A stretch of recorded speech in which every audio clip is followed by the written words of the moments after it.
দেখি ওই সাইড এই দিকটা কেমন হলো।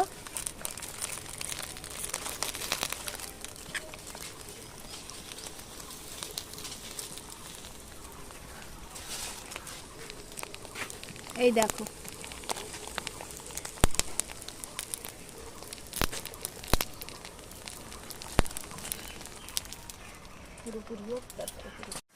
এই দেখো আমার মাছ পাতায় হয়ে গেছে।